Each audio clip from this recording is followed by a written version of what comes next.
Assalamualaikum warahmatullahi wabarakatuh. Alhamdulillahirabbil alamin wa bihi nasta'in ala umuri dunya waddin wassalatu wassalamu ala asyrafil anbiya'i wal mursalin sayyidina wa maulana Muhammad wa ala alihi washabbihi ajmain amma ba'd. Allahumma sholli ala sayyidina Muhammad wa ala ali sayyidina Muhammad. Yang saya hormati Bapak Dr. Anda Seji Hari Supratno selaku Rektor Universitas Hasyim Asy'ari Tebu Ireng Jombang. Yang saya hormati Bapak Dr. Anda Jasminto MPDI selaku Dekan Fakultas Agama Islam Universitas Hasyim Asy'ari Tebu Ireng Jombang. Yang saya hormati Bapak Dr. Anda Haji Hanifuddin MPDI selaku dosen pengampu mata kuliah Filsafat Pendidikan Islam. Dan tak lupa juga orang tua yang selalu mendoakan saya di rumah dan teman-teman yang saya cintai. Perkenalkan, nama saya Dini Rizky Kamalia dari Prodi Pendidikan Agama Islam Fakultas Agama Islam Universitas Hasyim Asy'ari Tebu Ireng Jombang. Baik, langsung saja di sini saya akan menjelaskan tentang teori hakikat manusia. Baik, langsung saja di sini saya akan menjelaskan tentang teori hakikat manusia. Apa sih teori hakikat manusia itu? Kedudukan manusia itu banyak. Ada manusia sebagai anas, ada manusia sebagai al-basyar, ada manusia sebagai anak cucu Adam atau Bani Adam, ada manusia sebagai al-uns atau al-insan. Di sini saya akan menjelaskan tentang manusia sebagai anas.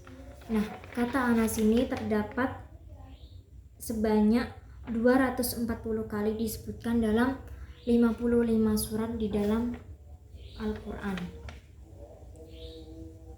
Maksud manusia sebagai anas ini merupakan hakikat manusia sebagai makhluk sosial yang ditunjukkan kepada seluruh manusia secara umum tanpa melihat status beriman atau kafir. Jadi konteks dalam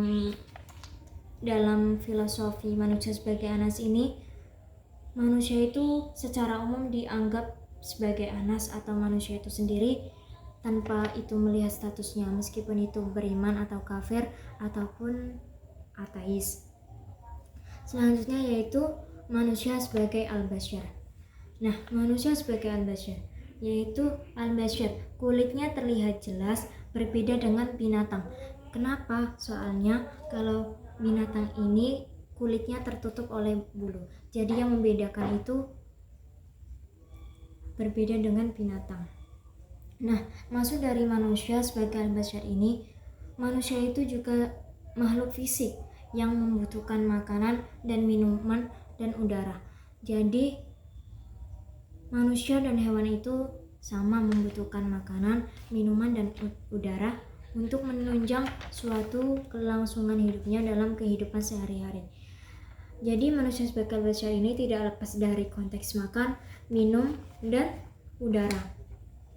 Selanjutnya yaitu manusia sebagai anak cucu Adam. Manusia sebagai anak cucu Adam ini dilebihkan oleh Allah SWT dibandingkan dengan makhluk lainnya. Karena manusia dalam konteks anak cucu Adam ini, Bani Adam, merupakan makhluk yang berakal, yang diberi akal yang sempurna oleh Allah dibanding makhluk-makhluk yang lainnya. Kemudian manusia sebagai al-us. Al-us memiliki arti jinak, tenang, dan keras sebagai untuk memiliki potensi yang berbeda. Sedangkan manusia sebagai objek dan subjek. Manusia sebagai subjek ini dilatih untuk terus mengkaji dirinya sendiri secara terus-menerus. Karena manusia sebagai subjek ini berkedudukan sebagai hamba Allah, sebagai khalifah yang memiliki potensi tumbuh dan kembangnya masing-masing. Sedangkan manusia menjadi objek ini merupakan bagian integral masyarakat untuk perwujudan manusia sebagai objek dapat menemukan jati dirinya sendiri dalam ruang lingkupnya.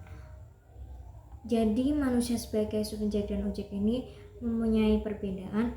Kalau subjek untuk mengkaji dirinya sendiri, kalau objek untuk dapat menemukan jati dirinya sendiri.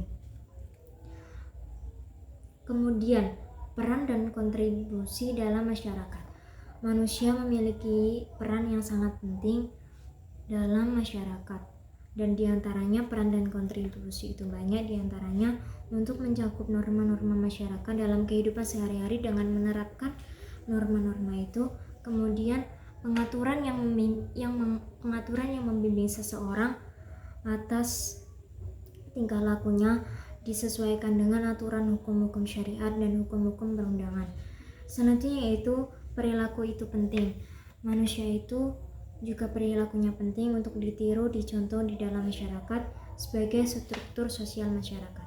Jadi hakikat manusia ini memiliki peran yang sangat penting untuk sebagai subjek dan objek dan peran dan kontribusi di dalam masyarakat. Karena manusia itu berbeda dengan makhluk yang lainnya, dan manusia merupakan makhluk yang paling sempurna di sisi Tuhan karena diberi kelebihan akal dibanding makhluk yang lainnya. Kurang lebihnya mohon maaf. Wassalamualaikum warahmatullahi wabarakatuh.